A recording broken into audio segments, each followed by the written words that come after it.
crois en lui. Jésus lui dit, eh bien tu l'as vu, c'est celui qui te parle. L'homme dit, je crois Seigneur, et il se prosterna devant lui.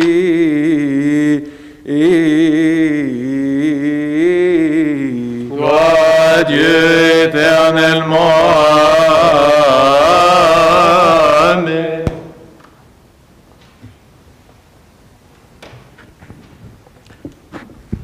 Au nom du Père, du Fils, Saint-Esprit, un seul Dieu, Amen. Jésus lui dit, va et lave-toi au réservoir de Siloué, nom qui signifie envoyé. Il y alla, se lava et s'en retourna, voyant clair. Nous sommes maintenant dans la fin du mois de Touba. C'est un mois où on parle beaucoup à propos du baptême.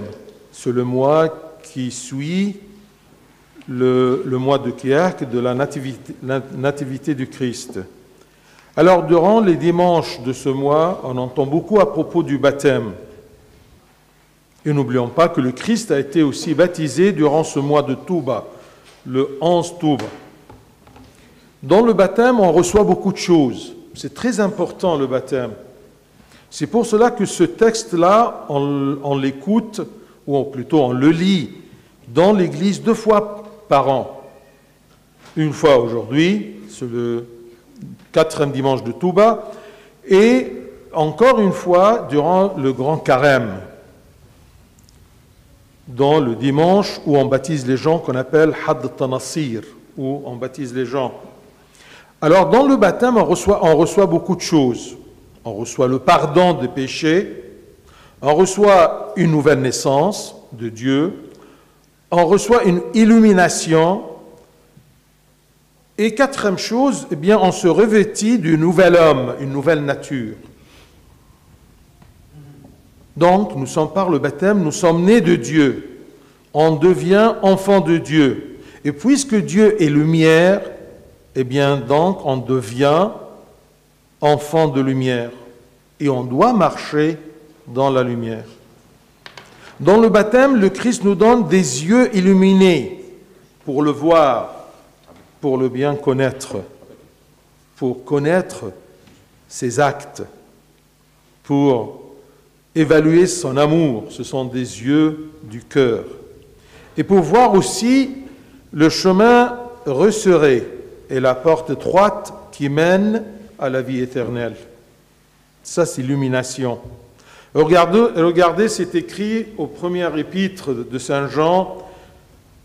Nous savons aussi que le Fils de Dieu est venu et qu'il nous a donné l'illumination pour connaître le véritable. Et nous sommes dans le véritable, en son Fils Jésus-Christ. C'est ça l'illumination. Le Fils est venu pour nous donner à travers le baptême cette illumination-là. Donc la vie spirituelle est basée sur la vision spirituelle des choses, la vision du cœur qui évalue les choses et les valeurs chrétiennes. Sans cette vision, eh bien l'homme peut voir, mais il est aveugle de cœur. Dans le baptême, on se revêtit aussi de Christ. C'est écrit dans l'épître aux Galates.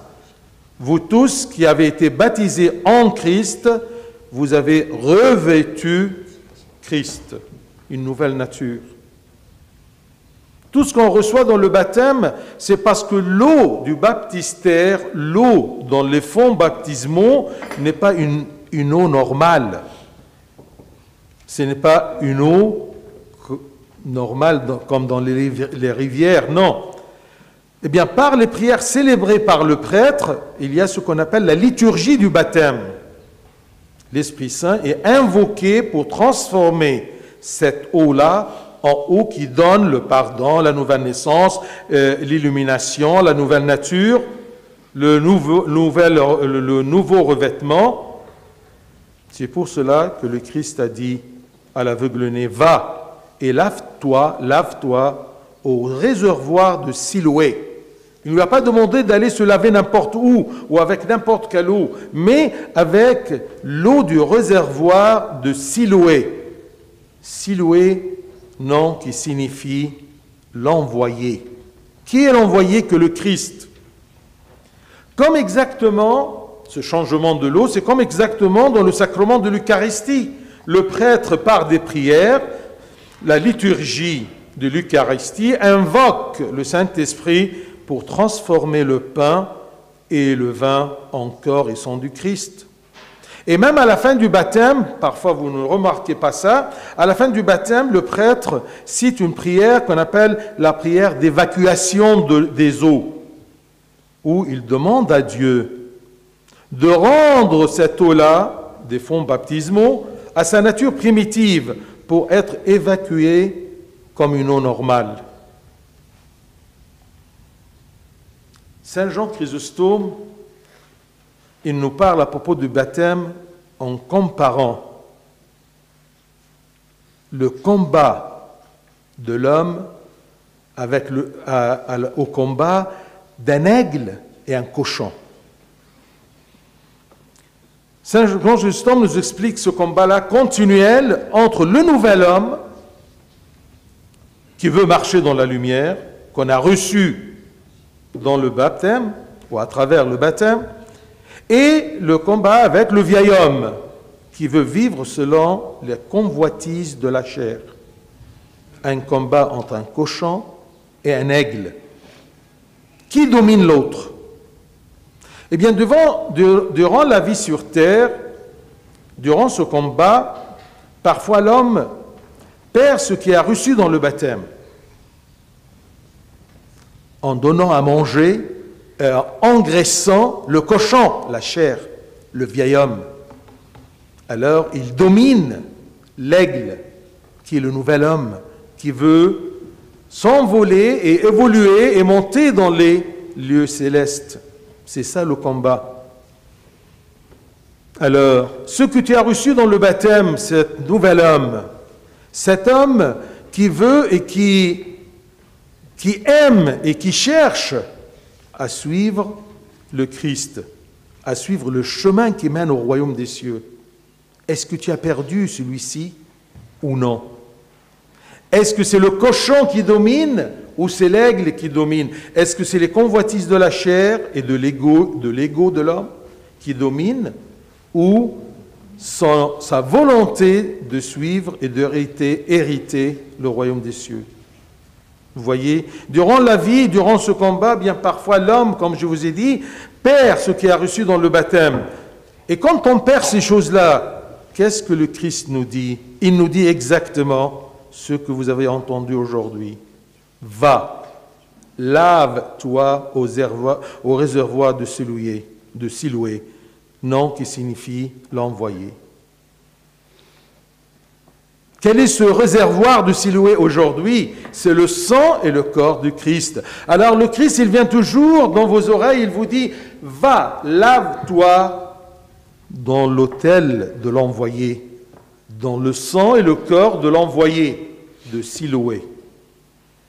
Si tu sens que ta vie spirituelle s'affaiblit, eh bien va, lave-toi au réservoir de l'envoyé. Si tu ne vois pas bien le chemin réservé du Christ et tu t'es préoccupé par le monde, eh bien, va, lave-toi dans le réservoir de l'envoyé du Christ. Si tu as engraissé bien le cochon et tu as réveillé le vieil homme, eh bien, va, lave-toi au réservoir de l'Eucharistie. Tu t'en retournas voyant clair.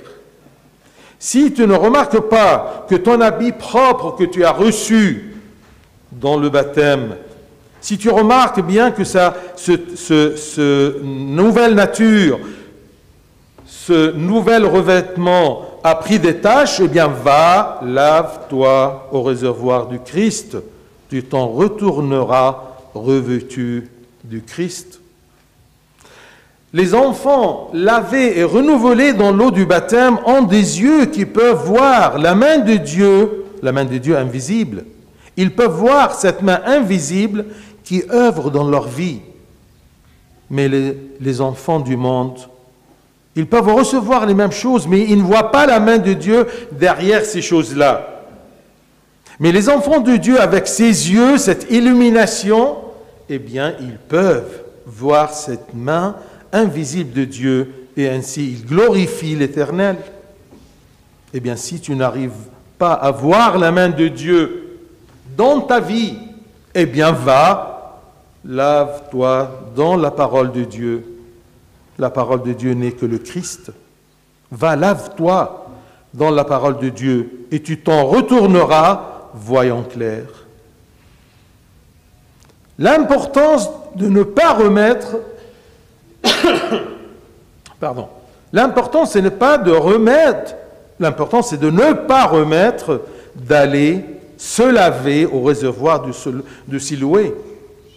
Le réservoir de Siloé, l'autel, le corps et le sang du Christ, il est toujours là. Saint Paul, aux épîtres aux Éphésiens, il dit « Réveille-toi, toi qui dors, relève-toi d'entre les morts, et Christ t'éclairera. Il te rendra la vue. Mais tu ne dois rien faire que va, lave-toi au réservoir du Christ, le Siloé, l'envoyé, pour tout simplement te laver et de te donner à voir clairement. Ne remets pas. Je vous rappelle tout simplement ce qui était écrit selon saint Matthieu, chapitre 24. Il nous dit « Veillez donc, puisque vous ne savez pas quel jour votre Seigneur viendra. » Ne remets pas ton lavage, parce que tu ne sais pas le jour où le Seigneur viendra. Il va te dire quel est ton état. Où est tout ce que tu as eu dans le baptême? Tu l'as perdu. Pourquoi tu ne t'es pas allé pour te laver au réservoir qui était toujours devant toi? Es-tu voyant clairement? Es-tu bien lavé? Es-tu prêt ou pas? Selon saint Matthieu, c'est écrit « Veillez donc, car vous ne savez pas quand viendra le maître de la maison, ou le soir, ou au milieu de la nuit, ou au chant du coq, ou le matin. Craignez qu'il ne vous trouve endormis. À son arrivée soudaine, ce que je vous dis, je le dis à tous, veillez. Veillez à votre propreté, veillez à votre illumination, veillez à votre état. Est-ce que vous êtes vraiment revêtu du Christ ou pas? Il nous rappelle même saint Paul, aux Thessaloniciens, il leur dit, « Car vous savez bien vous-même que le jour du Seigneur viendra comme un voleur dans la nuit. Quand les hommes diront, « Paix et sûreté, nous sommes en paix, nous sommes sûrs, on a le temps. » Quand les hommes diront « Paix et sûreté », alors une ruine soudaine les surprendra, comme les douleurs de l'enfantement surprennent la femme enceinte, et ils n'échapperont point.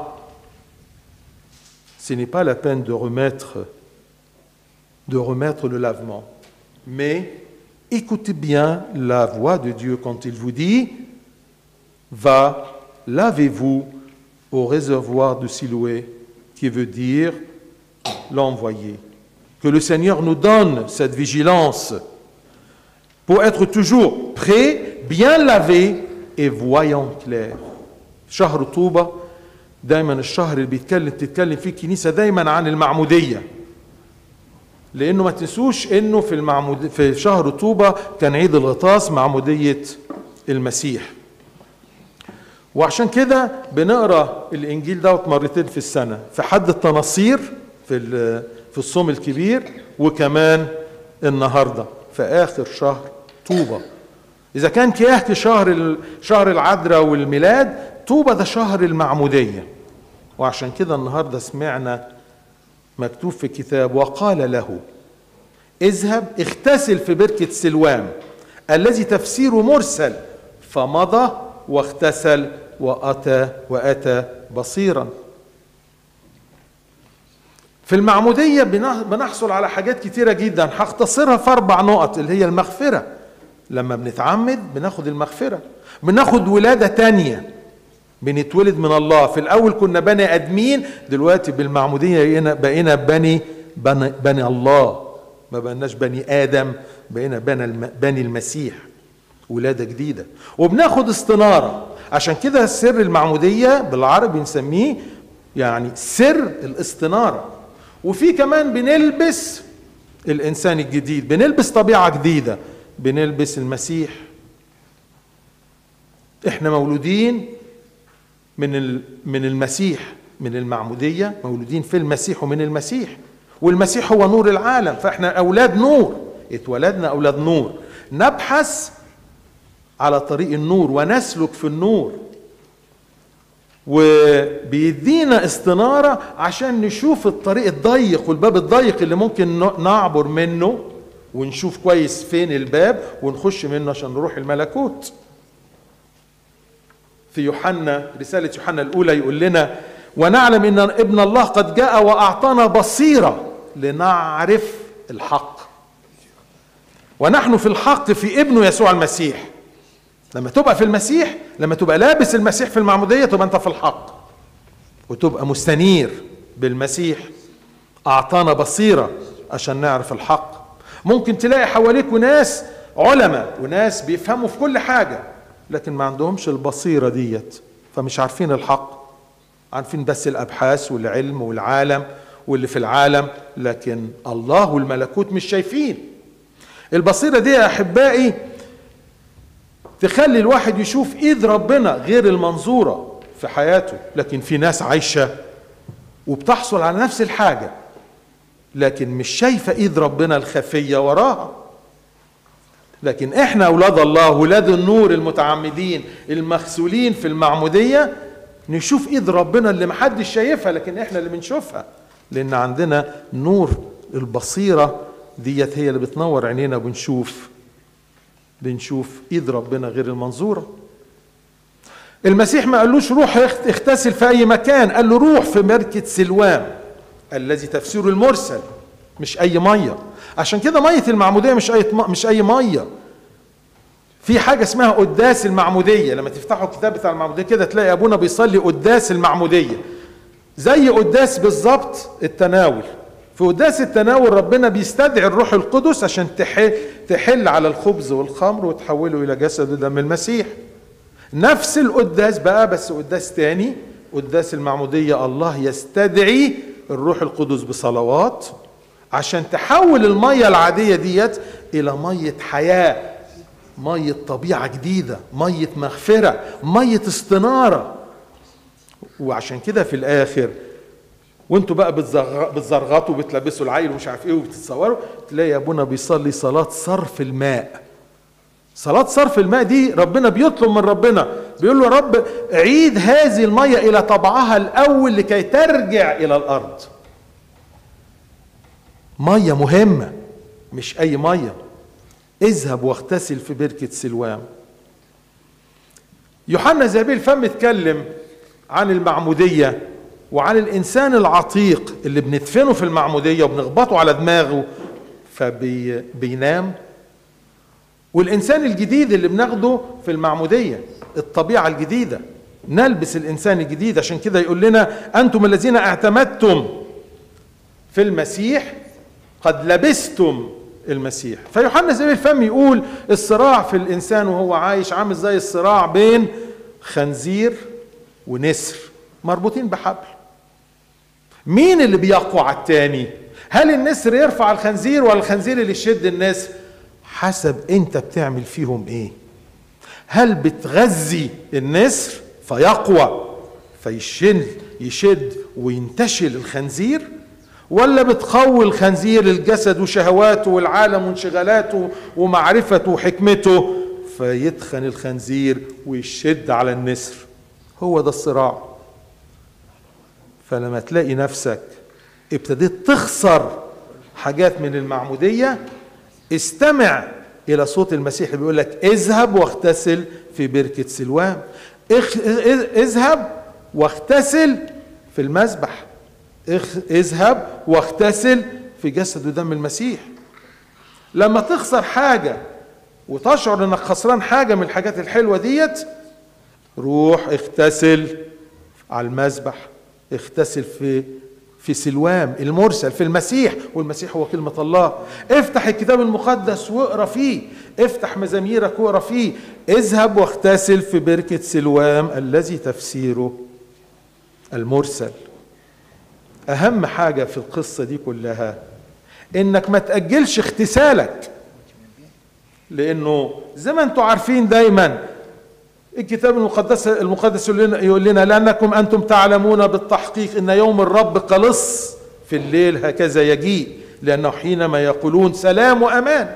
ناس كتير جدا تقول احنا يعني الدنيا موجودة، الدنيا بخير واحنا احنا عايشين ولسه يعني ده في واحد قال لي لا أنا متأكد إنه يعني لسه مش بدري على المجيء الثاني والآخر، لأن يعني لسه ما بنوش الهيكل في اورشليم. يا سلام، تقول امان، تقول كده، تقول سلام وامان.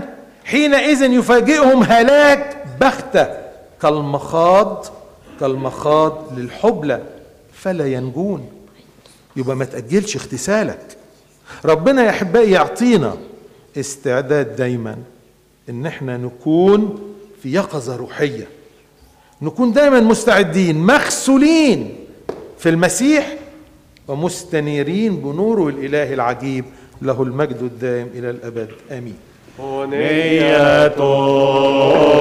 o esmini